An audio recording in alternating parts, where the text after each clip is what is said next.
Okay, I hope everyone's well, love to the family and all that, and hope you had a real nice pandemic. But I want to get into this Let's song, go. man. Let's go,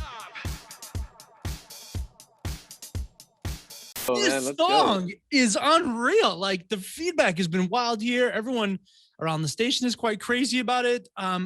First up, can I ask, like, how did you connect up with Pussy Riot? I love tech. I do tech as like a side hustle for the last 10 years. So I built a platform called Record Mob about 5 years ago. Basically like a crowdsourced, if you're at a rally or a protest, like start filming shit if you see that it's going crazy, which is kind of where it's all gone. I don't want to say we were ahead of our time, but like it was a little bit early for that stuff. Anyway, we had a launch party in Toronto for the app, and I was like, who should play this? We need someone that has like that, like actually puts their money where their mouth is in terms of protesting, goes out and is like an activist. And I was like, oh damn, Nadia. So hooked up with her. She came, she DJ'd the launch party, which was dope. And then kind of stayed in touch. And on this song, I felt the same way. It's like, you know what, we need a female voice on here as well, so there's equity. And who could that? Oh, Nadia. And so we sent it to her. And actually, Dave Sidick from TV on the Radio produced the record, who I'm like a massive fan of anyway. He'd actually made a record with Nadia 2 years ago. So he was like, yeah, who do you, should I call her? Or should you call her? So sent her the song. She came up to the studio right away. Took like, an afternoon. She killed it. She's brilliant. She is like, I don't even know how to. She is so badass. Like she is the real deal, man. And like today, another member of Pussy Riot got out of prison and was like literally taken away like as soon as he got out. Like it's insane. So Yeah. she doesn't stop, man. She's the real thing. So it's like an honor to have her on this song for real, just because of who she is.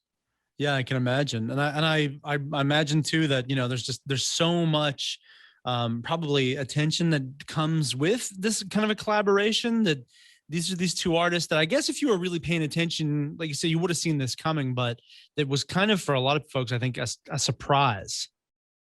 I don't think people that whatever your perception of Our Lady Peace is, probably wouldn't have thought we'd make a song like this, and secondly, wouldn't think we do like a feature with Nadia from Pussy Riot. So I love it, man. I think we're like bending minds a bit, and we had to do something different. I'm kind of like tired of rock.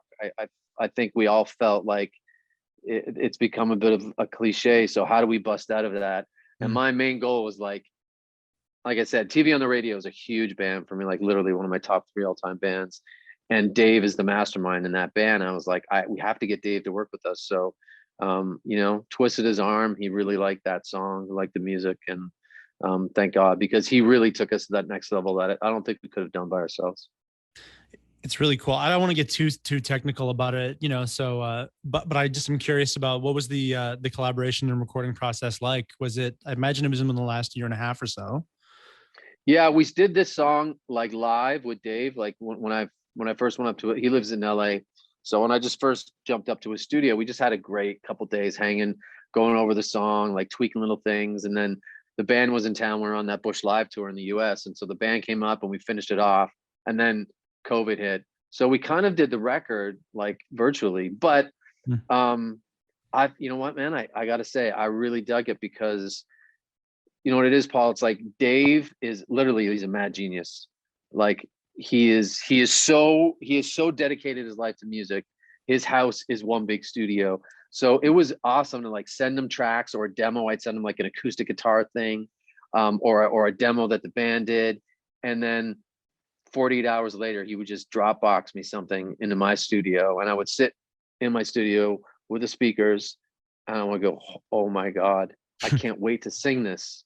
Right. So I got to be a singer again, like just a Mm. singer. I don't have to worry about engineering, producing, any of that. I was just like, this is the dopest track I've ever heard. I cannot wait to put my voice on it. And I haven't felt that for years, man. So it's pretty cool. That's really exciting. The lyrical content of the song as well. We've heard that refrain that "Stop making stupid people famous." We immediately off a lot of us think of influencers. I'm curious, when you're thinking about that, like, is the most frustrating thing the part that like they could be using this for good? Yeah, I think I try to like follow the breadcrumbs. I get way too like granular with stuff like this, but I think back to, okay, where did it start for me? Like, okay, probably like Paris Hilton. And Yes. not that she's a bad girl. I don't even know her, but whatever. She started like this reality television shit on MTV or VH1. And then all of a sudden, the dude from Public Enemy is on a show.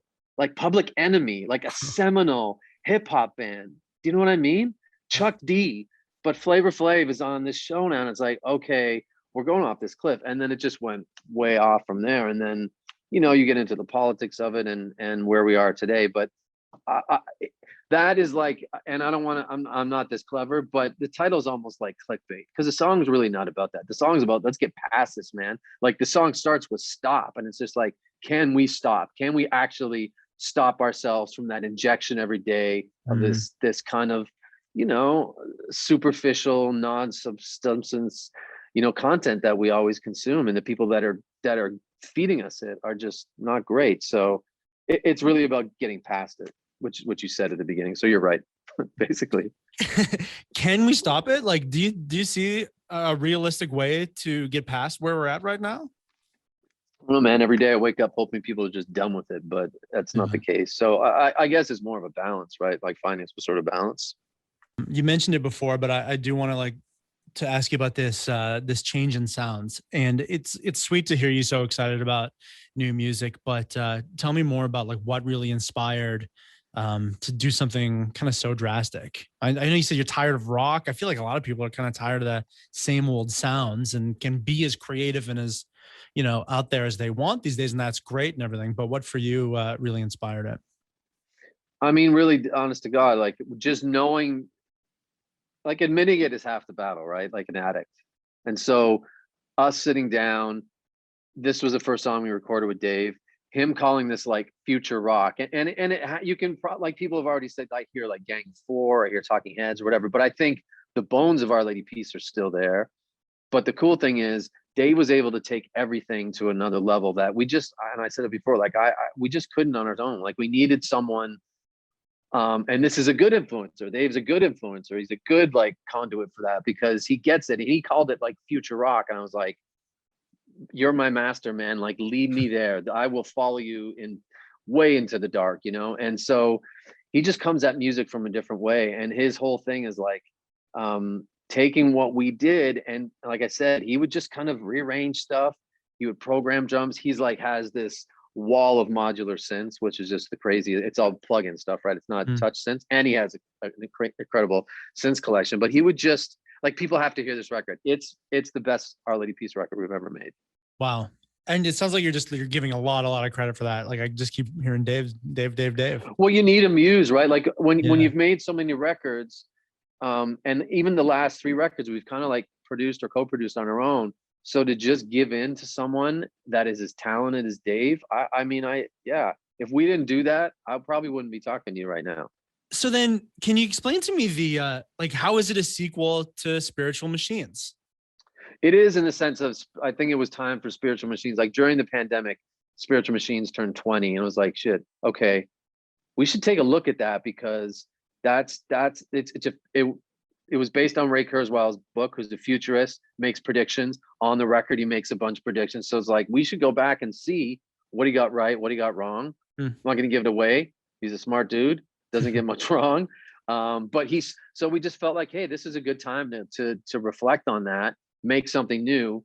It couldn't sound like Spiritual Machines 1. So Dave was a big part of like really taking it into the future.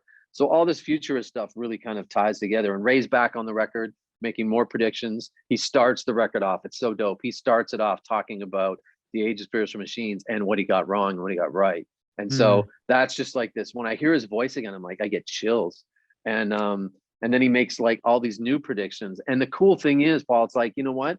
It's not like this, I don't know, like scorched earth, dystopian kind of future. It's really wild. It's all like really positive stuff in terms of like climate change, poverty, the way we get our food, like technology and AI and singularity are all going to help those things. So I love that the record has like, this is not a dark rock record by Our Lady Peace. It's very futuristic. It's very synth driven. It's very beat, but it feels like there's lots of guitars on it as well, but it just feels a little bit more up. And that really kind of like, it parallels what Ray's talking about, which I dig. And it wasn't planned, but it happened, and I'm happy. Sounds optimistic. Thank you. I should have just said that. That was a really long explanation. I should have just used that word. No, that's great. That's really nice. And so finally, finally, me whenever you like, man, and just answer for me. Finally, you know, you're touching on a lot of things here, but without retreading any ground, I do want to ask you about, because it's, you know, like you mentioned, the 20th anniversary of that record. This radio station just celebrated our 20th anniversary, so we're looking back. So when you look back at the last 20 years, if you would just like to reflect for a second about your life, the music industry, the band's trajectory, all that kind of stuff, what is the kind of the most prominent things that springs into your mind? You want that in a soundbite, right? I mean, the last 20 years have been, I have to say, like, the first part of our career, and like that's, you only add 5 on there, but the first like 10 years of OLP, and really as an artist, as a singer, I remember little moments, but I was never in the moment. And now it's about being in the moment. And I feel like the last couple decades I've been able to like learn how to be in that moment, whether it's on stage, in the studio, and especially with Dave. And I hate to keep going back to Acidic, but we become really good friends. We text all the time. He is in the moment, man. Like, he is all about, how does that vocal make me feel? Like, what does it do to me when it comes out of the speakers? And when you can get that granular and just enjoy life on those simple levels, man, like, see it for that, everything else kind of washes away.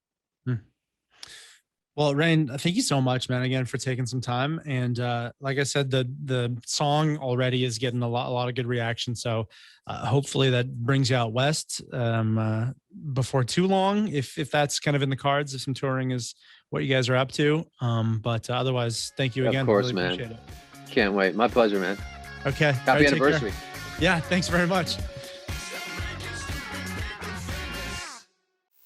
The Zone at 91.3.